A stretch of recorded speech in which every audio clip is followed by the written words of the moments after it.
আসসালামু আলাইকুম। আশা করি সকলে ভালো রয়েছে। তো আজকে তোমাদের জন্য নতুন একটি ভিডিও নিয়ে আসলাম। তো সবাই অনেক কিছুতে বিরিয়ানি ট্রাই করেছে, তো আজকে আমরা খাবো বাস দিয়ে বিরিয়ানি। তো ভিডিও শুরু করার আগেই ইউটিউবের যে কালো বাটনটি রয়েছে, সাবস্ক্রাইব বাটনটি রয়েছে, এটাকে যে করে হোক সাদা মারাতে হবে।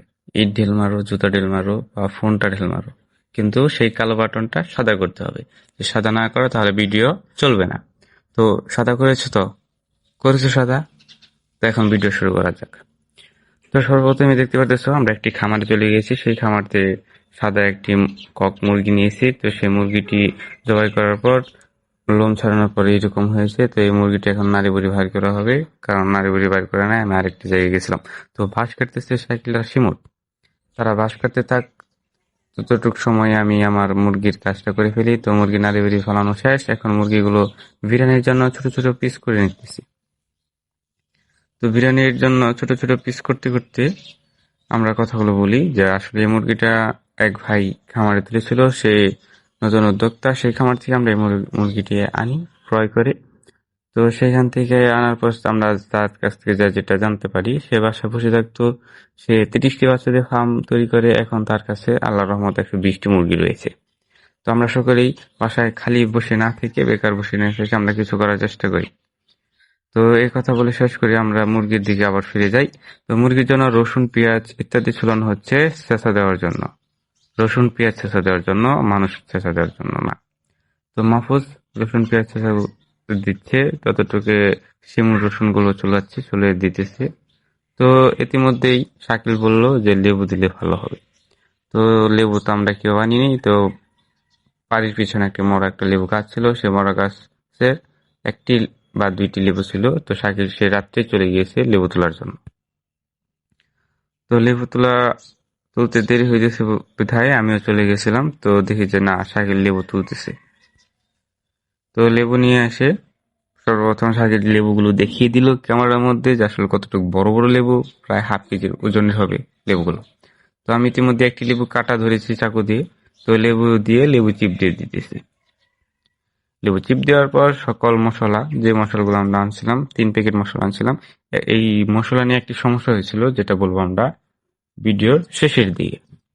তো কি সমস্যা হয়েছিল সেটা জানতে হলে সম্পূর্ণ ভিডিওটি দেখো, লাইক করো, কমেন্ট করো, শেয়ার করো। আর নতুন নতুন ভিডিও পাওয়ার জন্য অবশ্যই বেল আইকনটি অল করে দিয়ে সাবস্ক্রাইব বাটনটি অল চেপে দিয়ে আমাদের পাশে থাকো। তো দেখতে পাচ্ছ তেল ঢেলে দিলাম সেই একটি মুরগিতে।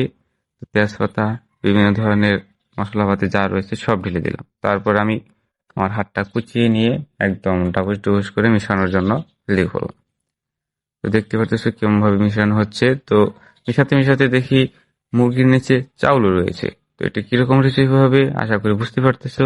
তো পানি দেওয়ার পর দেখতে পাচ্ছ ঠিক এরকম হয়ে গেছে, একদম মনে হচ্ছে যে রান্না করা তরকারি হয়ে গেছে। কথা বলার মাঝে মাঝেই আমাদের আরেক ভাই চলে গিয়েছে চুলা জ্বালানোর জন্য। তো চুলা জ্বালানো শেষ, সেখানে কড়াইয়ের মধ্যে তেলও দিয়ে দিয়েছে। তো তেলটা জানি না উঠে একবারে ঢেলে না দিলে, তার জন্য প্রথমেই কিছু কড়াইয়ের মধ্যে দিয়ে দিল। তো কড়াইয়ের মধ্যে দেওয়ার পর আমরা সবগুলো ধরে একদম সব ঢেলে দিই যা ছিল। তো সব ঢেলে দেওয়ার পর এখন একটু নাড়াচাড়া দিয়ে আবার ঢেকে দেবো। ঢেকে দেওয়ার পর কিছুক্ষণ পরে দেখতে পাচ্ছ পানিগুলো শুকিয়ে যাচ্ছে, বিরিয়ানিটা হওয়ার শেষ মুহূর্তে। তো এখন তোমরা অনেকেই বলতে পারো যে ভাই আপনি প্রথমেই বললেন যে বাঁশ বিরিয়ানি, তো বাঁশ কোথায়? তো বাঁশও দেখাবো, বাঁশটা কোথায় আছে। তো বাঁশটা দেখতে হলে ভিডিও শেষ পর্যন্ত থাকো। ২ কেজির মুরগি দিয়ে তার সম্পূর্ণ বাঁশ রান্না করা যায় না, তার জন্য আমরা বাঁশের মধ্যে দিয়েছি সামান্য পরিমাণের, আর কড়াইয়ের মধ্যে বাকিটুকু। তো ২ কেজি মুরগি দিয়ে সেটাই করা হবে। আজকে ২ কেজির মুরগি দিয়ে বাঁশ এবং কি বিরিয়ানি দুটোই হবে। তো দেখতে পাচ্ছ বড় একটি প্লেট। তো ওই যে দেখা যাচ্ছে চুলার মধ্যে বাঁশ, যেটা ছিল কড়াইয়ের নিচে। তো ওইখানে সেই বাঁশটা রান্না হয়েছে, সেই বাঁশটাও তোলা হবে। কেমন হয়েছে সেটাও বলবো। বিরিয়ানিটা হয়ে গিয়েছে। আর বিরিয়ানিটার কালার কেমন হয়েছে, বিরিয়ানিটার কালার যেটা সেই কালারটা নাই। আমরা যে ভুলটা করি বিরিয়ানির মধ্যে হলুদের গুঁড়ো দিয়ে দিই, তার জন্য যে খিচুড়ির মতো হয়ে গেছে।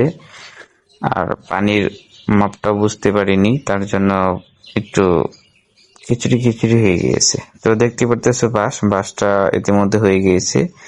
বাঁশটা যে সমস্যাটা হয়েছিল, বাঁশটা আসলে কেমন ভাবে দিতে হয় তাও আমরা জানতাম না। তো কাঁচা মাংস এই বাঁশটার মধ্যে তুলে দিয়েছিলাম।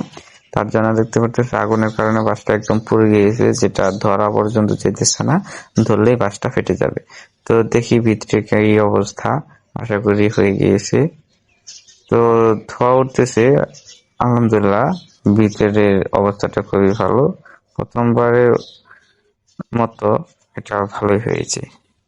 তো কোনো ধরনের অভিজ্ঞতা ছাড়াই আমরা যে বাঁশ দিয়ে বিরিয়ানি তৈরি করা, বাঁশ দিয়ে বিরিয়ানি রান্না করা, সেটা আলহামদুলিল্লাহ ভালোভাবে পেরেছি। তো দেখতে পাচ্ছেন মাংসের কালারটা কেমন হয়েছে, যেটা আমাদের কাছে খুবই একটা ভালো। তো যে সমস্যাটা হয়েছিল আমাদের এই বিরিয়ানিটিতে, অনেক ঝাল হয়েছিল, যেটা আমরা বুঝতে পারিনি, মশলার পরিমাণটা বেশি হয়ে গেছিল। এছাড়া সবকিছুই আল্লাহর রহমতে ঠিকঠাক হয়েছিল। আজকের ভিডিও এই পর্যন্তই, দেখা হবে অন্য কোনো ভিডিওতে। ততদিন পর্যন্ত ভালো থাকো, সুস্থ থাকো, আল্লাহ হাফিজ।